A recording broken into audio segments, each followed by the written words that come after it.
In this episode of the Locked On NBA Big Board podcast, we have a fun one for you today. It is Kon Knueppel versus Liam McNeeley. Now, I have Knueppel ranked higher than McNeeley on my big board, but Leif Thulin totally disagrees, and he is going to tell me why I am wrong.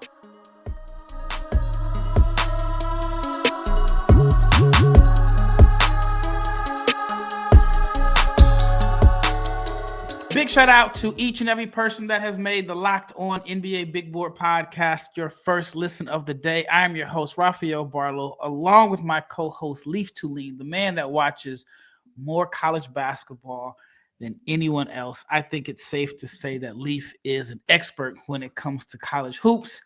And before we get into this episode, I want to let you know that it is brought to you by FanDuel. Right now, FanDuel customers can get $150 in bonus bets if your first $5 bet wins.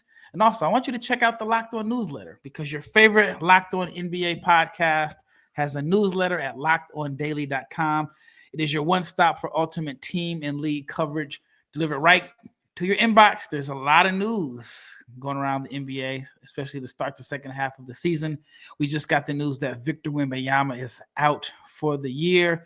So if you want NBA news delivered right to your inbox, again, check it out at lockedondaily.com. And if you are not subscribed to the NBA Big Board YouTube channel, please subscribe, like, share, comment, click the bell so you can be notified every time we drop an episode, because we're coming at you at least 5 days a week or 20 times a month. I'm biased. I think we are your best source for NBA draft content. And in episodes like today, you may get a little bit of a debate. Leaf shoots me a text about an hour ago saying that he believes Liam McNeeley is the better prospect over Kon Knueppel. I have Knueppel ranked, I believe, number 12 on my big board 3.0, and I have McNeeley at number 20. And at this point, I feel like nobody's wrong. We have no idea over who's going to be the better player long term, but we all have our opinions. And Leif, first of all, this college basketball season, has it lived up to your expectations? I mean, it's been awesome. The only complaint I've got is I went and saw Kansas play twice this week live, and they were terrible. And that was the preseason number one. But that if you look at it like that, it's the parity's fun. It's awesome. But I just wanted some good basketball from a blue blood. Kansas has spent a lot of money in NIL trying to add depth, because that's what they said they didn't have last year. And I mean, how many did they lose by? Like 30? They lost by 30 plus, and then against Utah, they were horrible too, and they lost by 7. So, but the season's been great. I have been working a lot with the Jazz and the hockey team, so I'm not able to watch as many live as I like to, but I'm still grinding through them on Synergy at late hours, so I'm loving it. All right, let's get right into the topic of the day.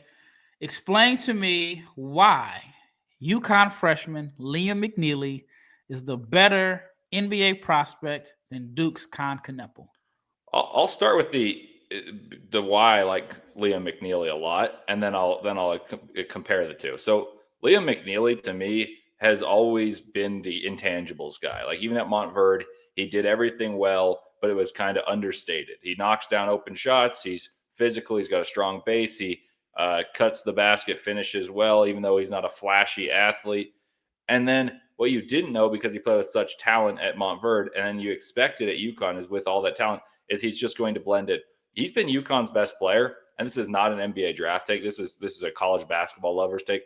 I've said since December he's UConn's best player, because when he went out, UConn really struggled. When he came back, UConn went on a 7-game stretch, and everyone's like, is UConn back? And I thought to myself, well, the reason they're playing well is Liam McNeeley is their best player. It's not Caravan. It's not Solo Ball, all these guys that are veterans. It's the freshman who's the engine to their offense. So I started thinking about this probably a month ago, and I haven't released a recent big board, but I've had McNeeley within my top 10 for about a month and a half. And my reasoning would be, he shoots it really well. He's got a big body, a big base. He fits in on defense. He rebounds the ball. And I didn't know about the possibility of him being a secondary or tertiary ball handler, someone who can be something more than just a spot-up shooter, someone who can be more than just a slasher. He reads ball screens well. He kicks the ball out, and he makes the right play. And he's just got this innate winning. Like, UConn has been dead dead in the water a couple times, and he saved them. He had 38 and 10, joining the likes of Kevin Durant and Steph Curry as the only 3 freshmen ever to have 30 and 10. And then he did another miraculous Houdini escape against Villanova. They were dead in the water. Liam McNeeley saves the day, makes winning plays at winning time, and has shown he can shoulder a far larger load than I anticipated, along with the aforementioned knocking down open shots, getting rebounds, doing the intangible things. Yeah, he's played really well in conference plays, averaging 18 points, 7 rebounds, 2.7 assists per game.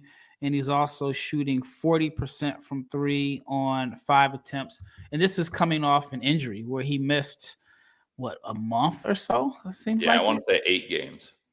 Yeah, he missed not a lot of time, but he did miss a significant chunk of the season with an injury.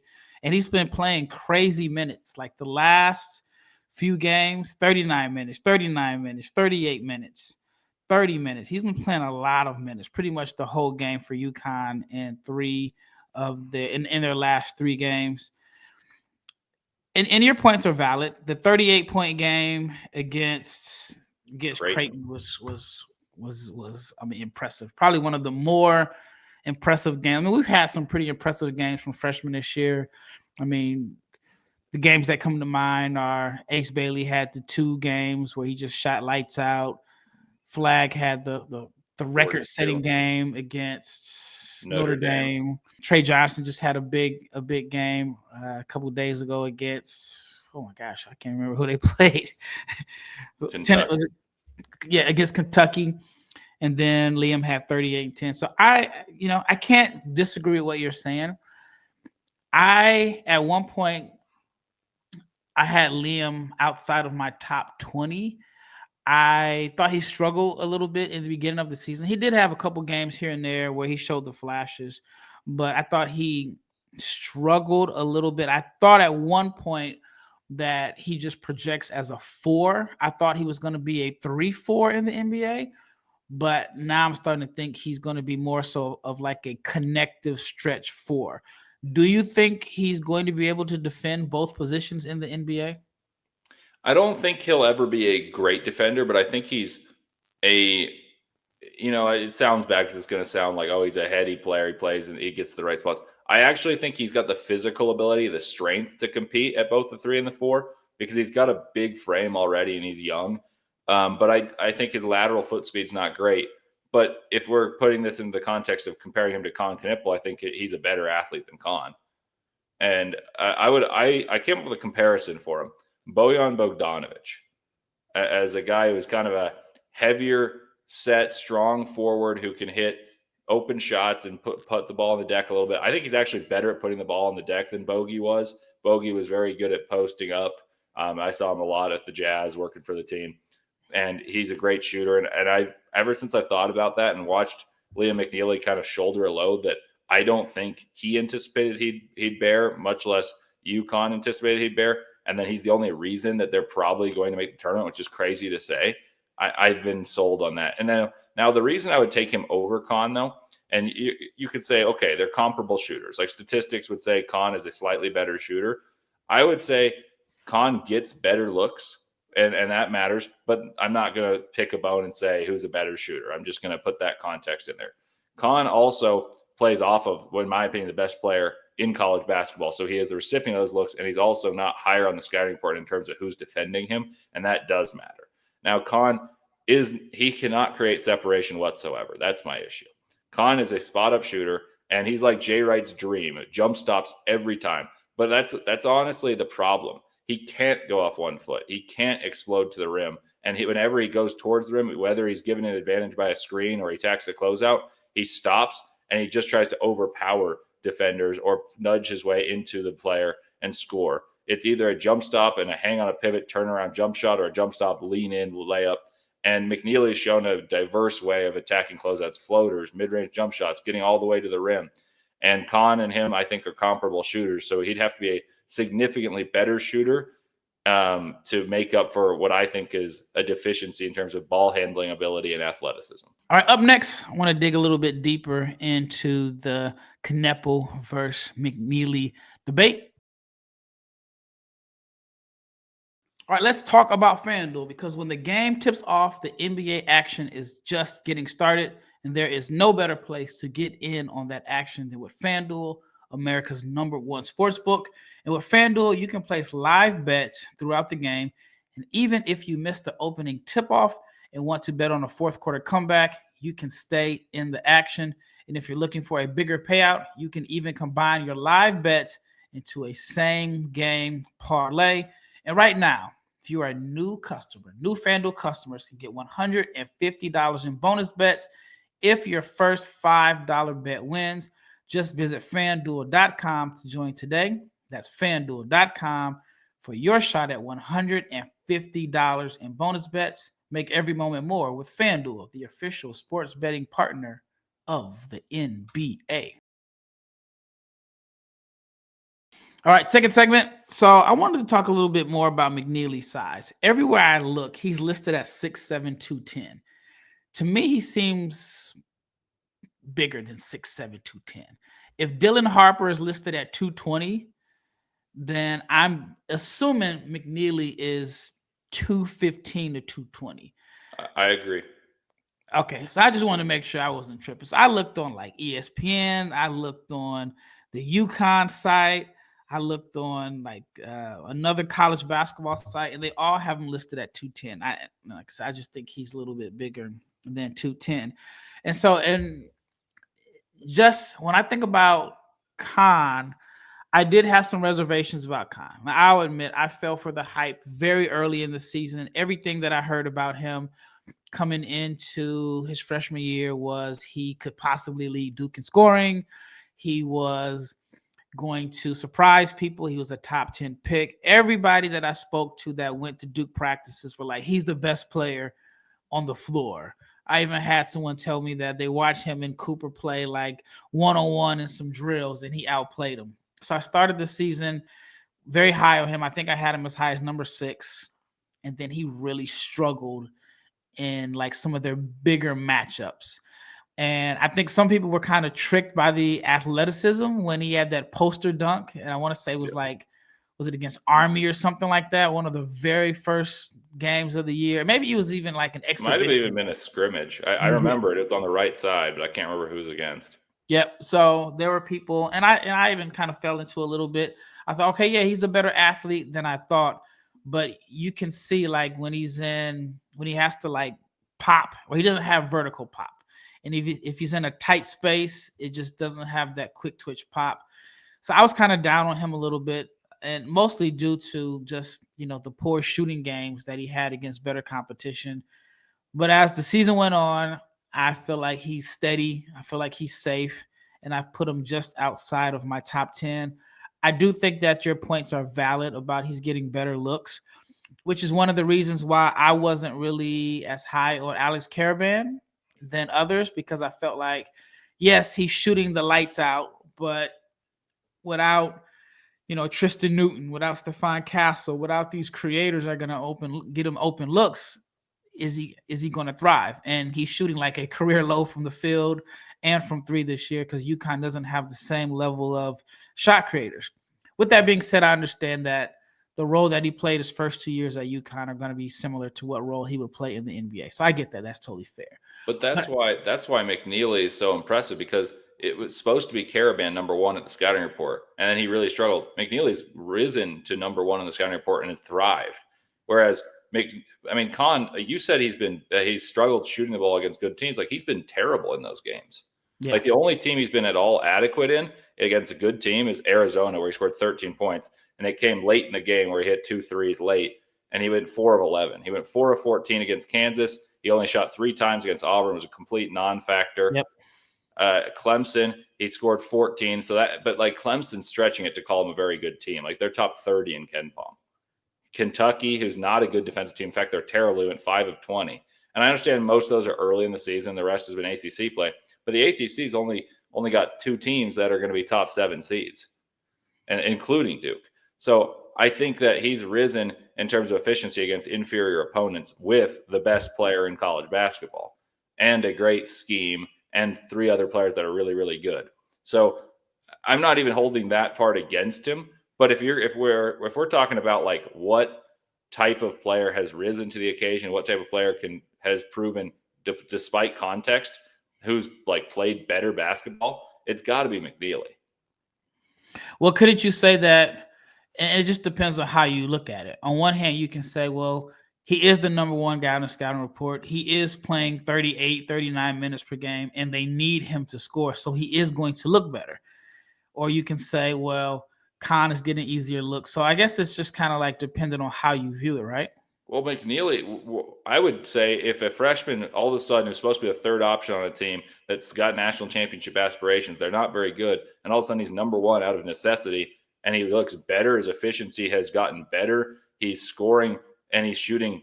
I mean, their three-point percentage is marginally different. Their free throw percentage is marginally different. And I'm not doubting Kon's ability to shoot. In fact, I think he's a better shooter than he's shown at times this season.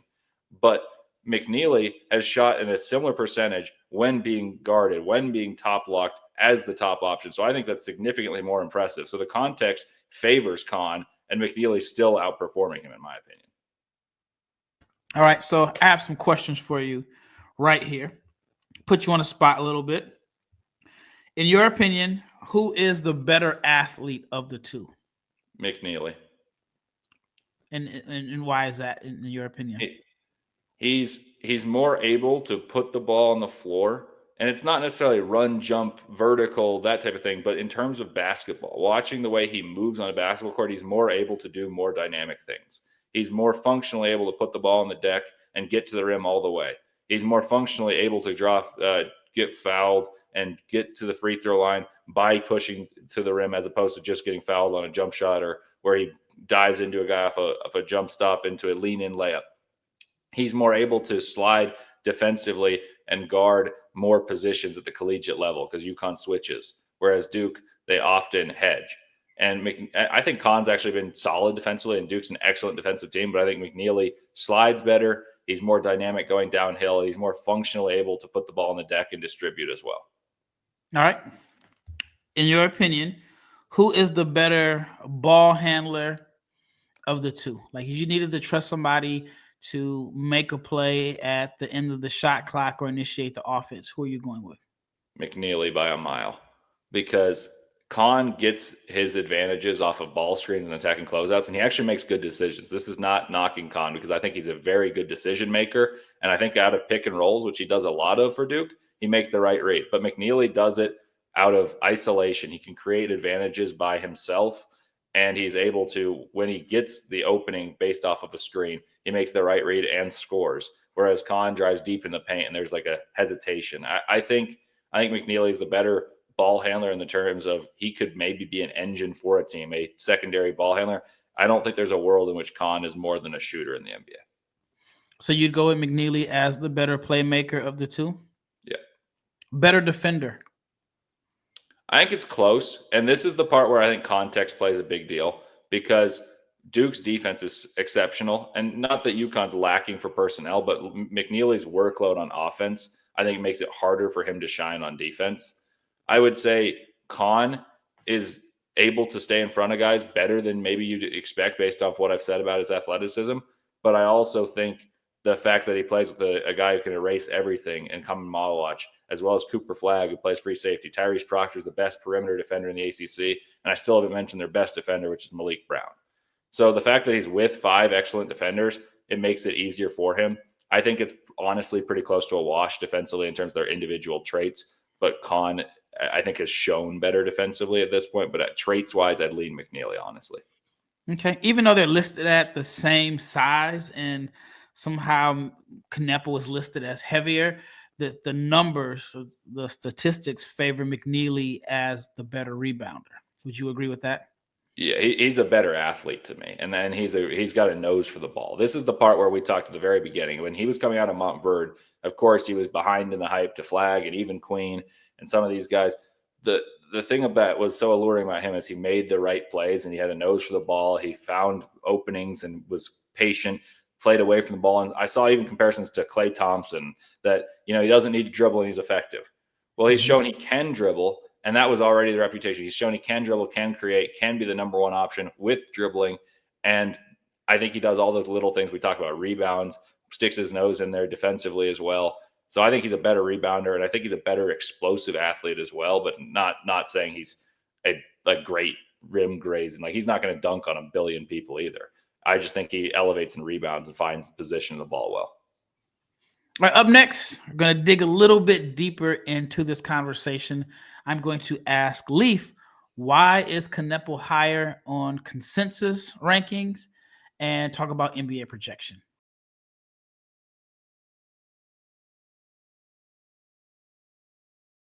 All right, last segment. So when you look at most consensus, and I'm included in this consensus, I have Knueppel ranked higher than McNeeley. But again, you bring up very, very valid points. I mean, context matters. I wonder if they switched roles, would McNeeley be in the same position that Knueppel's in, and would Knueppel thrive with a higher usage and more touches and more minutes?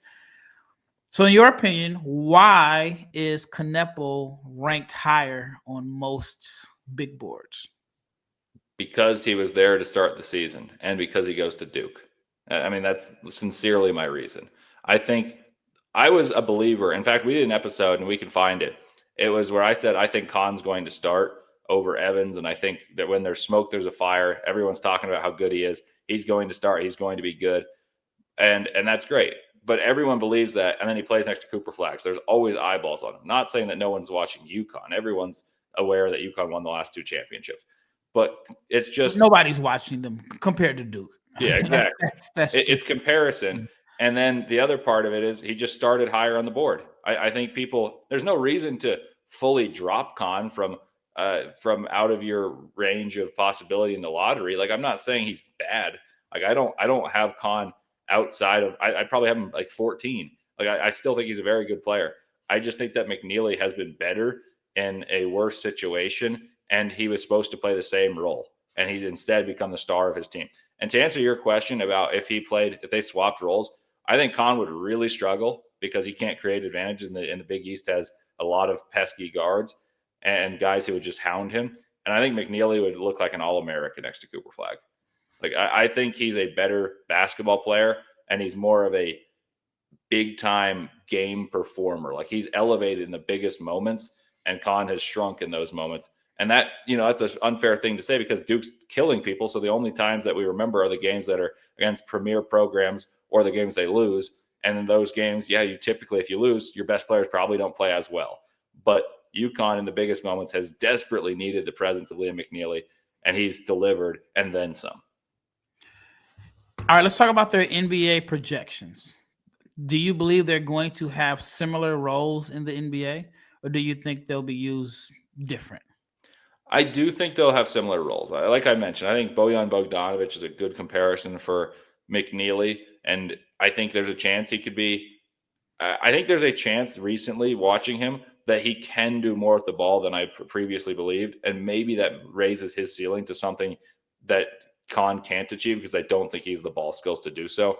But I think in most realms of possibility, they're both going to be shooters. That's going to be why they're on the court. Liam's probably a better rebounder. I think they're both going to be about a wash defensively. And it's basically your preference as size and possibility of achieving more. I think Liam's got a chance of achieving more with the ball. And I think they're similar shooters, and he's a better defender in my eye and a better rebounder. All right. Highest upside between the two?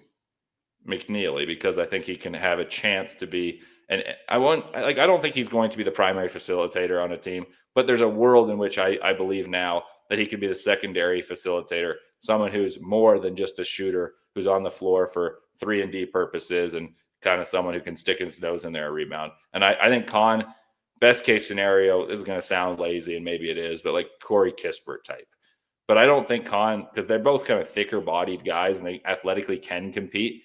I don't think Kon's quite the shooter that Corey Kispert was. Safest prospect. If you were playing it safe, who do you think has the higher floor? I think I still go with McNeeley because he's, to me, at least going to rebound. I think he's an inch taller. They're similar size, but I think he's a little taller. Maybe he looks longer to me. Maybe it's a wingspan thing. Therefore, I believe in the defensive upside, and shooting the ball. Like I said, I think they're pretty much a wash. I maybe even give a slight edge to Kon, but I just believe in the versatility and a more well-rounded basketball player in McNeeley to me. I mean, I like Kon, not as much as I did coming into the year. I like him as a decision maker. I do think that he is a better shooter than the numbers indicate. But I will say that I was turned off by the performance in the big games. And then the Auburn game, he just looked like he just did not want to shoot. And I mean, he didn't shoot, took 4 shots. And I think one of them was very late in the game. Yeah, he was 2 of 3, and one of them was irrelevant. And I know McNeeley, because of the situation and the team, he wouldn't have that luxury. He's going to UConn needs him to score. So you brought up very valid points.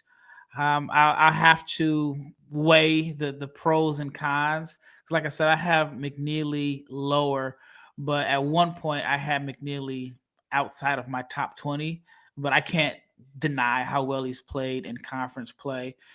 And I just wasn't a big fan of this UConn team. And I thought coming into this season, this is a team that was going to struggle because I felt like it was a team full of complimentary guys. And they have struggled. I mean, McNeeley's injury played a big part in that. But McNeeley has impressed me with the way that he has taken the reins of the team, and he's and just how he's been assertive, and he's taken over that role. And he's, like you said, I mean, if they make it to the NCAA tournament, which they should, it's because of Liam McNeeley, and Alex Caravan is having a down year. So all good points, but that's why you are the expert when it comes to college basketball. And thank you, the listener, for making this your first or your second or your third, however many podcasts you listen to. Thank you for checking out the Locked On NBA Big Board podcast.